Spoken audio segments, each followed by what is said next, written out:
si San Ildefonso, mga kapatid. Noong gabi daw po ng Biyernes o Bispiras, mga kapatid. Noong gabi daw po ng Bispiras ng pista ng expectation, December 18, ay nagpunta daw po sa simbahan ang Arsobispo ng Toledo ng Espanya, kasama ng kanyang mga pare at taong bayan.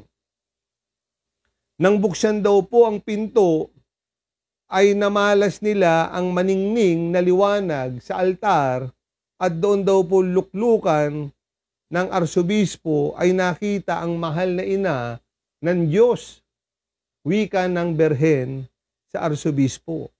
Tanggapin mo, hirang na lingkod ng Diyos, itong handog ng aking anak. Isang kasulya raw po na mula ngayon ay iyong gagamitin tuwing nagmimisa ka sa karangalan ko.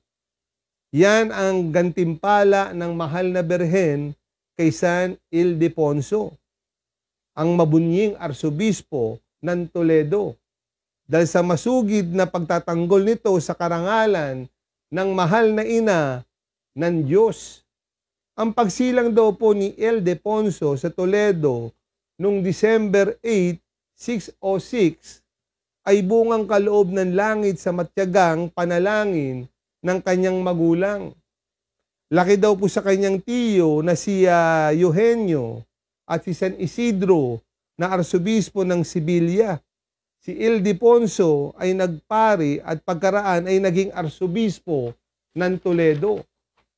Ang kabanalan daw po ng santong ito ay masisinag sa matapat na pagtupad ng kanyang tungkulin sa mga kaluluwang nasasakupan niya at sa mga marubdob niyang pagdedebosyon sa mahal na berhen.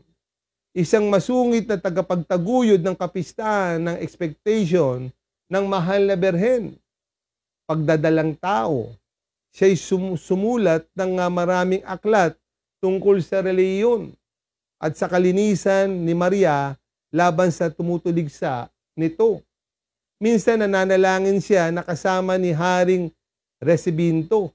Ay nagpakita daw sa kanya si Santa Leocadia, patron ng Toledo, at sinabi ang mga wikang, "Kapuri-puri ka, Ildefonso, sapagkat ipinagtatanggol mong mabuti ang karangalan ng ating reyna. Namatay ang alagad ni Maria noong January 27, 667. Ano daw po ang mapupulot nating aral sa ating pintakasi na si San Ildefonso?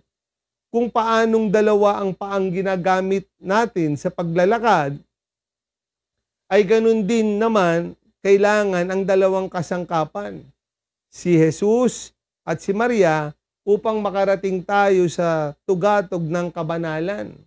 Ang pagmamahal natin sa dalawang ito ay di maaaring magkahiwalay at magkasulungat, mga kapatid. Ito daw po ang mapupulot nating aral sa ating masungid na si San Ildefonso. Mga kapatid, paki-like, share, comment, click lang po notification bell, and then subscribe. Maraming salamat po. Amen? Ito